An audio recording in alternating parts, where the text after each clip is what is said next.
Hi guys, and welcome to another video. I'm super excited to share with you the first scene of the trailer for my animation project called The Magical Adventures of Gizmo Oz. For those of you that don't know, Gizmo Oz is my personal animation project. I'm hoping to one day develop it into a series, but for the time being I'm working on a trailer. I hope the trailer gets people excited for the project and helps me make it a reality. In this video, I'll give you some snippets of how I made the scene while I answer some questions from you guys. Okay, let's get started. The first question is, how long have you been making 3D art? I've been making 3D art for around 8 years now. I was in university for 3 years where I learned about 3D, and then I've been in the industry for around 5 years now. How did you get into working 3D professionally? Did you go to school for it? And how much of it was self-taught? As I mentioned, I went to university to learn 3D. I have a degree in computer animation. Although I did go to university to learn, I would say a lot of the work that I did and a lot of the learning that I did was very self-directed. I think in the UK, the lecturers are there to just kind of guide you in the right path, and most of the learning that you do is on your own through forums, tutorials, and experimenting on your own. How I got into working in 3D professionally was I applied for a bunch of jobs after graduating. After a lot of rejections, I was lucky enough to land a freelance gig. After the freelance gig, I had some experience that I could leverage to get a full-time position. So it was part experience, part luck, really. So overall, I have mixed feelings whether you need a degree to work professionally in 3D. On one hand, you do need a degree to get job interviews. Most companies require a degree to even look at your CV. On the other hand, I think if you're a good enough 3D artist already, you can definitely find employment without a degree. Also, I don't think anyone's ever double-checked my degree when I've applied for an interview, so there's that. But yeah, I don't think that not having a degree should stop you from pursuing 3D professionally. But that's just my experience with it. I'd be interested to hear what you think on the topic. The next question is, what is your current career? I currently work as a 3D generalist. That means I do everything from modeling, texturing to rigging and animating. I really like being a generalist because it never gets boring. Doing a bit of everything is also really invaluable for me because now I know how to work on all aspects of my animation project. So knowing a bit of everything definitely helps.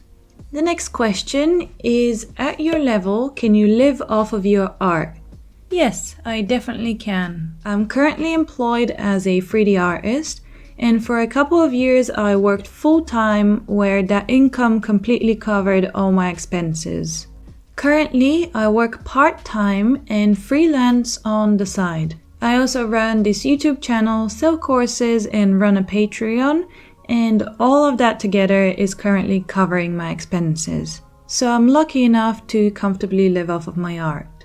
The next question is, what is your CG background? I would love to know the ups and downs. So originally I used to do 2D art, and I've drawn ever since I was a little kid. I picked up 3D because it was a career path that offered me a bit more stability than 2D, but was also still creative. The positives of having a career in 3D are so many for me. I love that the job is fun and it allows me to create and problem solve on a daily basis. It really keeps things interesting. Since I'm a generalist, I also get to see projects from start to finish. It's really great to rig something you've modeled and then animate it yourself, and you can see the full circle of it coming to life. I find that really rewarding. However, there are some negatives that come with having a career in 3D. First of all, the 3D industry is very unstable and gig-based. It's very rare you can find a permanent job opportunity, which is a shame. So yeah, it's very competitive and it's not very rewarding in terms of security. Another negative I would say is, although it's fun that the job is creative, sometimes you don't have any creative juice left in you, and despite that you have to keep pushing yourself to deliver work to your clients. So you have to wake up and be creative no matter what. You can't wait for your muse to come.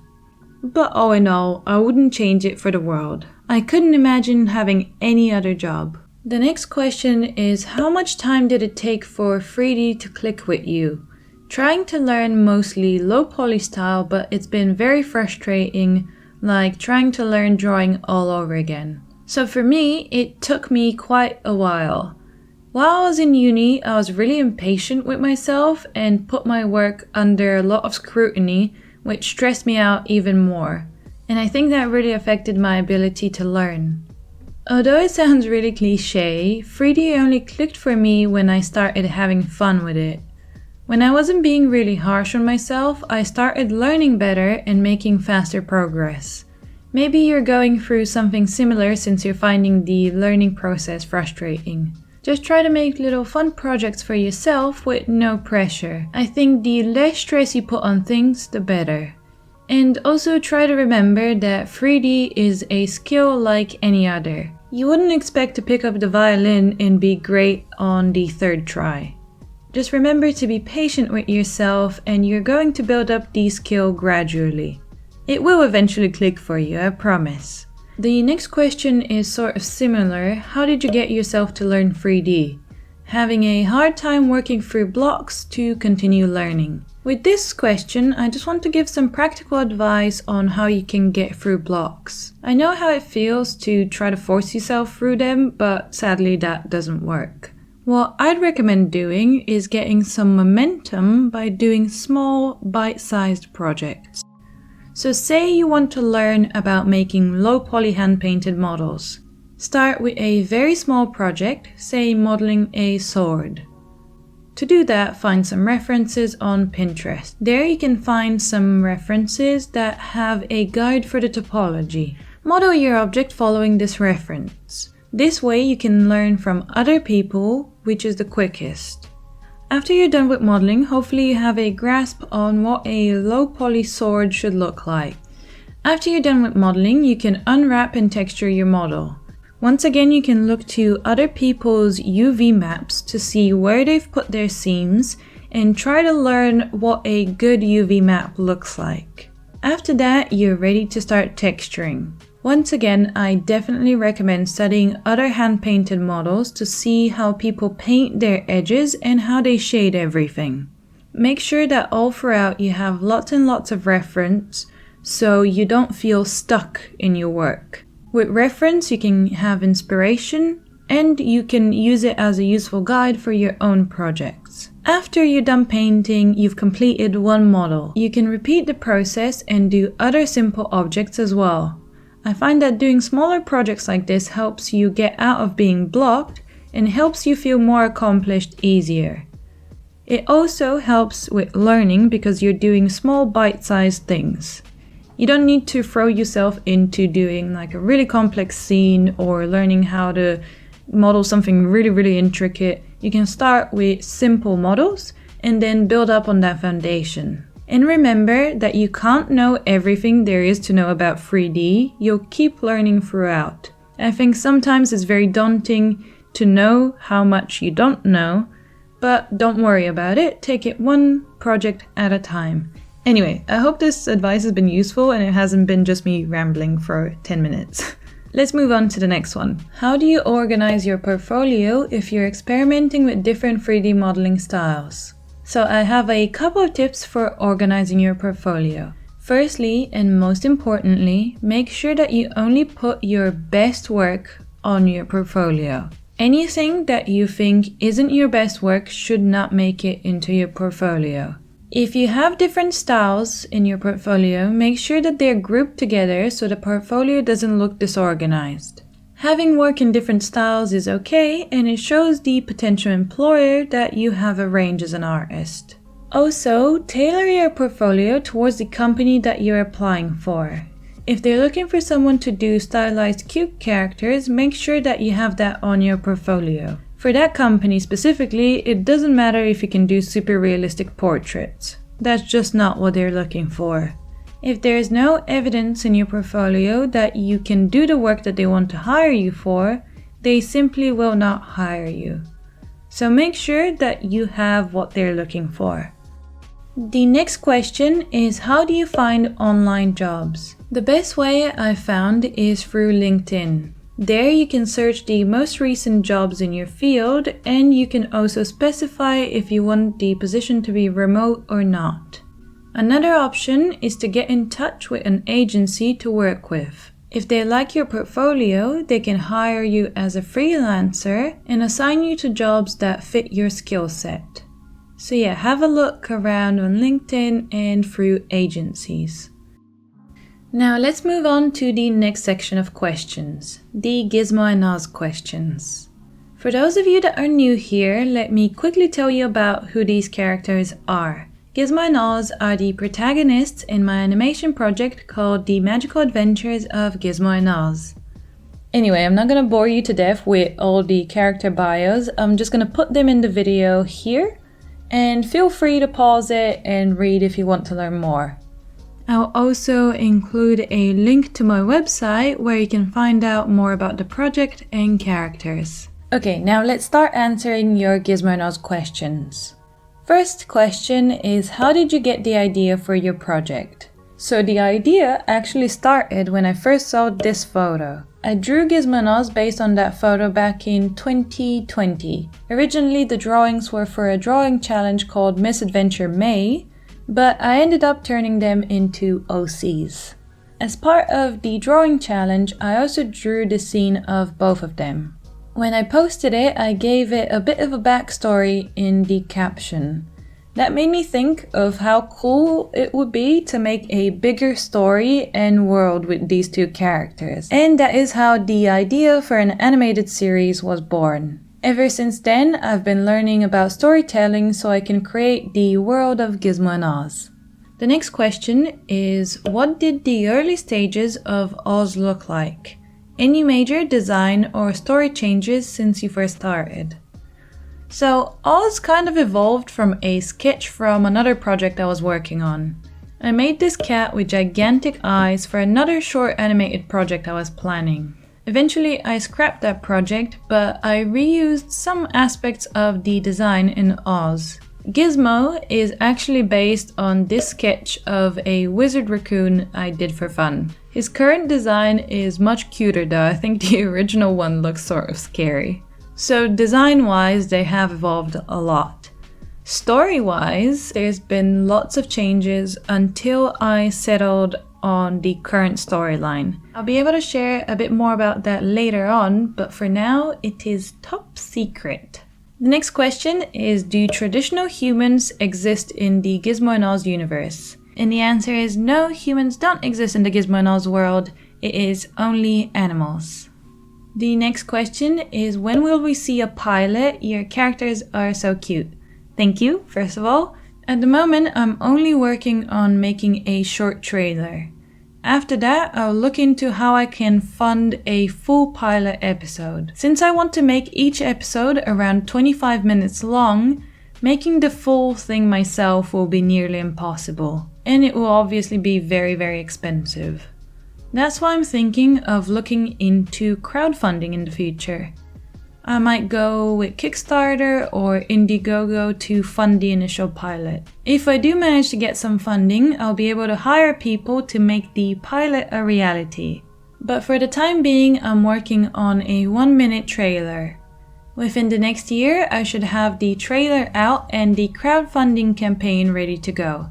The next question is, what is your plan for the future in storytelling?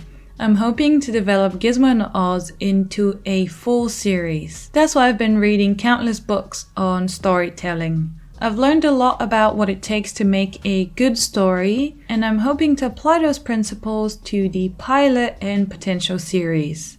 I've outlined the full story arc for the whole series and have also done individual story arcs for each character. I can say that I definitely see storytelling as part of my future career. Ultimately, I would love to write and direct animation. And that is the end to the Gizmo and Oz questions. If you want to support the magical adventures of Gizmo and Oz, you can join my Patreon. There I post behind the scenes of the project, And I also post exclusive 3D tutorials. Each person that joins my Patreon helps me fund the trailer and pilot. Okay, now let's move on to some questions that are general art process questions. The first one is, how do you organize your art process throughout the day? Do you have a specific schedule, or do you just start working whenever you feel inspired? Also, do you find it hard to stay focused while working?